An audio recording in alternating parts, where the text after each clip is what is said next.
स्वागत है आप सभी का tech study ITI YouTube channel पर। रेलवे ग्रुप डी भर्ती जो नोटिफिकेशन आपका 8/2024 जारी किया गया था, उसका यहाँ पे finally result, score card, cut off और पीईटी के लिए शॉर्टलिस्टेड कैंडिडेट्स की लिस्ट आ चुकी है।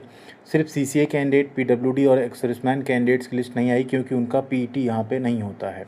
अब अगर आपने यहाँ पे एग्ज़ाम क्वालिफाई कर लिया है और आप पीईटी के लिए शॉर्टलिस्ट हो गए हैं, क्योंकि आप सबको पता है यहाँ पे पीईटी में 3 गुना कैंडिडेट्स बुलाए गए हैं और इसमें कोई आपके मार्क्स नहीं मिलेंगे। लेकिन अगर आप इसे किसी भी रीज़न से क्वालिफाई नहीं कर पाते हैं तो आपका कितना भी नंबर होगा, आप कट ऑफ में सबसे ऊपर भी रहेंगे, सबसे हाईएस्ट नंबर भी होगा, तब भी आपका आगे सिलेक्शन नहीं हो पाएगा। तो ग्रुप डी के फिजिकल इफ़िशिएंसी टेस्ट में क्या होता है, सबसे पहले क्या होगा, कितना टाइम सेकंड वाले के लिए आपको मिलेगा, ठीक है, कितने अटेम्प्ट मिलेंगे, वो सब कुछ इस वीडियो में डिस्कस करेंगे। तो आप लोग प्लीज़ वीडियो को लाइक ज़रूर कीजिएगा एंड चैनल को सब्सक्राइब करके बेल आइकन को दबा लीजिएगा। साथ में ऐसी सभी इन्फॉर्मेशन और अपडेट आप सबको हम व्हाट्सअप चैनल अपने और टेलीग्राम चैनल पे भी प्रोवाइड करते रहते हैं। सारे पीडीएफ, उनकी लिंक, फॉर्म अप्लाई करने की लिंक एंड उनसे रिलेटेड अपडेट, साथ ही आप टेलीग्राम पे कोई आपका डाउट या क्वेश्चन, उसे भी आप मैसेज कर सकते हैं हमें। तो आप लोग ज़रूर जुड़िएगा, कमेंट सेक्शन में ये सारी लिंक हमने दे दी है। अब यहाँ पे अगर आप देखें तो ये नोटिफिकेशन है, इसी को हमने एक जो है इमेज फॉर्मेट में आपके लिए बना दिया, जिसमें हम आपको एकदम आसानी से इसे समझा देंगे कि मेल कैंडिडेट्स या फीमेल कैंडिडेट्स अगर आपने क्वालिफाई यहाँ पे किया है पीईटी के लिए, तो आपको क्या क्या चीज़ें यहाँ पे करनी पड़ेंगी पीईटी में। तो यहाँ पे देखिए, जो आपका रेलवे ग्रुप डी का फिजिकल इफ़िशिएंसी टेस्ट होता है, उसमें आपके 2 टेस्ट होते हैं। सबसे पहला होता है वेट लिफ्ट करके आपको वेट कैरी करके ले जाना होता है, और दूसरा होता है रनिंग। सबसे पहले आपको वेट लिफ्ट करा के उसे कैरी कराया जाएगा। अगर आप ये टेस्ट क्वालिफाई करते हैं तभी आपको रनिंग में पार्टिसिपेट करने दिया जाएगा। अगर आप इसको एक ही बार में डिस्क्वालीफाई कर जाते हैं तो आपको ना तो इसे दोबारा करने का मौका मिलेगा और ना ही आपको रनिंग में पार्टिसिपेट करने दिया जाएगा। तो यानी सबसे पहले वेट लिफ्टिंग और वेट को कैरी करना, लेकर जाना, वो बहुत ज़रूरी हो जाता है, तभी आप अगले वाले राउंड के लिए क्वालिफाई करते हैं। तो अब इसमें अगर हम बात करें तो मेल और फीमेल कैंडिडेट्स के लिए, दोनों के लिए यहाँ पे अलग अलग है। अब इसमें सबसे इम्पॉर्टेंट होता है कि वेट को आपको उठाना है और उसे बिना गिराए निर्धारित दूरी तक आपको ले जाना है, ठीक है, और उतना आपको चलना होगा। कितना है इसमें, तो जो मेल कैंडिडेट्स हैं उनको 35 किलो की एक बोरी होगी जिसमें कोई हैंडल नहीं होगा, उसमें सैंड यानी बालू भरी होगी, बालू मिट्टी जो भी होगा, उसे आपको 100 मीटर तक कैरी करना है। 2 मिनट का आपका समय रहेगा। अगर 2 मिनट से ज़्यादा होता है तो भी आप डिस्क्वालीफाई हैं, 100 मीटर तक आप नहीं ले जा पाते हैं तो भी आप डिस्क्वालीफाई हैं। मतलब निर्धारित समय से पहले आपको उसे 100 मीटर तक कैरी करके ले जाना है। और सबसे बड़ी बात है, आपको उस बालू भरी जो बोरी होगी उसे कमर की हाइट से ऊपर तक आपको उठाना है, उसे लिफ्ट करना है, ठीक है, और फिर उसे लेकर जाना है। और कभी भी आपको उसे नीचे नहीं रखना है, ज़मीन पे उसे आपको नहीं रखना होगा। 100 मीटर की दूरी तक 2 मिनट में आपको उसे पूरा करना है, ठीक। अगर आप उसे बीच में गिरा देते हैं या 2 मिनट से ज़्यादा समय ले लेते हैं वहाँ पहुँचने में, तो आप डिस्क्वालीफाई रहेंगे और आप अगले राउंड जो रनिंग है उसके लिए भी क्वालिफाई नहीं रहेंगे एंड आगे डीबी और मेडिकल प्रोसेस के लिए भी आप डिस्क्वालीफाई हो जाएंगे। बात करें फीमेल कैटेगरी में, तो फीमेल कैटेगरी में आपको 20 किलो का वज़न, ठीक है, सेम 100 मीटर तक 2 मिनट में आपको लेके जाना है। उठा के कमर की हाइट से ऊपर आपको उसे लिफ्ट करना होगा, या आप उठा के उसे कंधे पे रख लेंगे तो सबसे आसान होगा। उसे आप कोशिश करिए उठाइए और अपने शोल्डर पे आप जो है रख लीजिए, फिर उस सरकने का भी डर थोड़ा कम रहेगा और आप उसे 2 मिनट में आसानी से 100 मीटर तक लेके भी जा पाएंगे। एकदम इत्मीनान से जाना है, बहुत 2 मिनट बहुत होता है 100 मीटर तक जाने के लिए, बशर्ते बस थोड़ा सा आपको धैर्य रखना है। बहुत हड़बड़ाएंगे, सरक जाएगा, गिर जाएगा, फिर आप डिस्क्वालीफाई हो जाएंगे, क्योंकि इसमें सिर्फ सिंगल चांस मिलता है, यानी एक चांस मिलेगा बस। ये नहीं 3 चांस है 3 चांस में लेके जाओ, सिर्फ एक चांस मिलेगा। तो पहला आपका यही रहेगा पीईटी में, वेट लिफ्ट करके उसे कैरी करना है 100 मीटर तक 2 मिनट समय में, ठीक। मेल कैंडिडेट को 35 किलो और फीमेल कैंडिडेट्स को 20 किलो वजन लेकर जाना है। अब जो कैंडिडेट्स इस टेस्ट को पास करेंगे, इसके बाद आपको प्रॉपर रिकवरी का एक टाइम दिया जाएगा, ठीक। तुरंत आपको नहीं रनिंग कराई जाएगी, आप प्रॉपर रिकवरी टाइम आपको मिलेगा। उसके बाद आपको रनिंग के लिए जो है ट्रैक पे जाना होगा, जिसमें कई सारे छात्र एक साथ रहेंगे। और रनिंग आपकी जो करनी है वो मेल कैंडिडेट के लिए 1000 मीटर, मतलब 1 किलोमीटर है, 4 मिनट 15 सेकंड में आपको उसे पूरा करना होगा। और फीमेल कैंडिडेट्स के लिए सेम दूरी 1 किलोमीटर की रहेगी, उसे आपको 5 मिनट 40 सेकंड में पूरा करना है।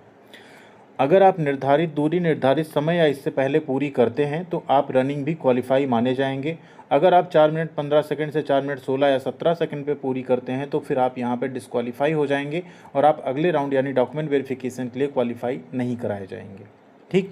सेम फीमेल कैटेगरी में अगर आप 5 मिनट 40 सेकंड के अंदर अंदर इसको पूरा करती हैं तो आप यहाँ पे क्वालिफाई रहेंगे आगे के राउंड के लिए, अदरवाइज़ आप भी यहाँ पे डिसक्वालीफाई हो जाएंगे और डीवी या मेडिकल के लिए आपको फिर नहीं बुलाया जाएगा। दूसरी बात, आप सभी को पता है कि पीईटी में 3 गुना यानी एक सीट पे 3 छात्रों की फ़ाइट रहेगी, तो तैयारी आपको अच्छी करनी होगी। ठीक है, 3 गुना यहाँ पे फ़ाइट है और जब डीबी और मेडिकल के लिए आप बुलाए जाएंगे तो 1:1 बुलाया जाएगा, मतलब जितनी सीट है सिर्फ उतने छात्रों को बुलाया जाएगा। अगर उसमें कुछ लोग अनफिट होते हैं, कुछ का डॉक्यूमेंट गलत पाया जाता है, तो बाद में फिर जो और कैंडिडेट्स रहते हैं उनको जो है पैनल में जो रखा जाता है उन्हें बाद में फिर बुलाया जाता है, पैनल रिलीज़ किया जाता है और वो छात्र फिर जाके वहाँ पे अपना डीबी एंड मेडिकल करा के फिर ज्वाइनिंग करते हैं। ठीक है, तो ये आपका पूरा रहेगा पीईटी का प्रोसेस। एक ही इमेज में हमने आपको समझा दिया कि सबसे पहले आपको weight lifting and weight carrying करना है, उसे अगर आप क्वालिफाई करते हैं फिर आपको रनिंग करना है और ये सारी चीज़ें आप कंप्लीट कर लेते हैं, फिर उसमें से ठीक है 1 गुना कैंडिडेट्स, यानी अगर 100 सीट है तो सिर्फ 100 छात्रों को बुलाया जाएगा डीबी और मेडिकल के लिए। अगर वही 100 फिट पाए जाते हैं हर चीज़ में तो फिर उन्हें ज्वाइनिंग दे दी जाएगी। अगर वो किसी रीज़न से ज्वाइन नहीं करते, रिजाइन करते हैं, तो फिर से बाद में पैनल ओपन होता है और बाकी जो कैंडिडेट्स उनके नीचे मेरिट में रहते हैं उन्हें बुलाया जाता है। इनका आपकी मेरिट पे कोई असर नहीं पड़ेगा, इन्हें बस आपको क्वालिफाई करना है। इसमें आप आधे टाइम में कर दें, कम टाइम में कर दें, उससे कुछ नहीं होगा। मेरिट आपकी वही मानी जाएगी जो आपने सीबीटी एग्ज़ाम में नंबर स्कोर किया हुआ है। ठीक है, अब क्वेश्चन आता है कि पीईटी किनका किनका नहीं होगा। तो पीईटी में जो है पीडब्ल्यूडी जो कैंडिडेट्स हैं, फिजिकली जो पर्सन विद बेंचमार्क डिसेबिलिटी, उन्हें पीईटी में छूट प्राप्त है।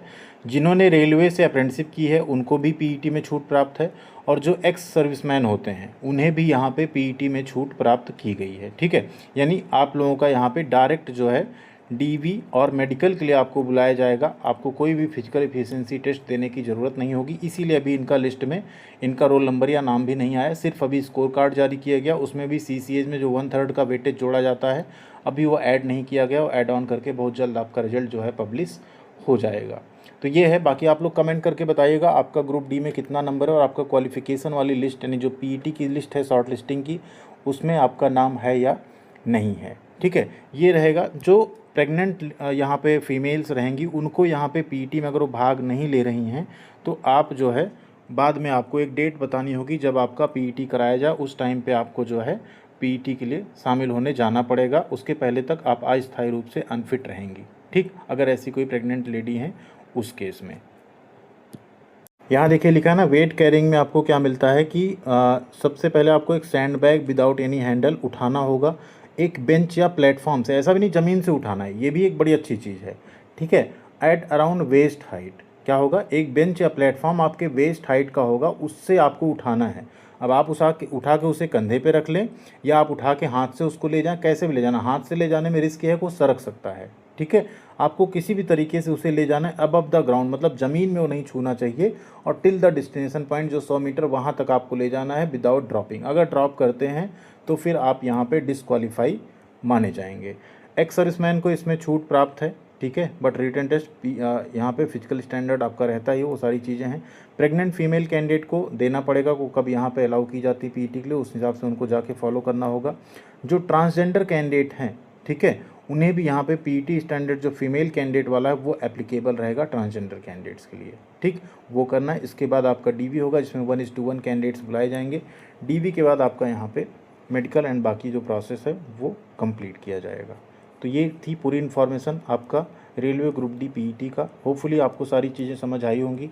अगर आपका कोई डाउट या कोई सवाल अभी भी है तो आप कमेंट सेक्शन में लिख सकते हैं, वहाँ पे आपको हम रिप्लाई ज़रूर करेंगे।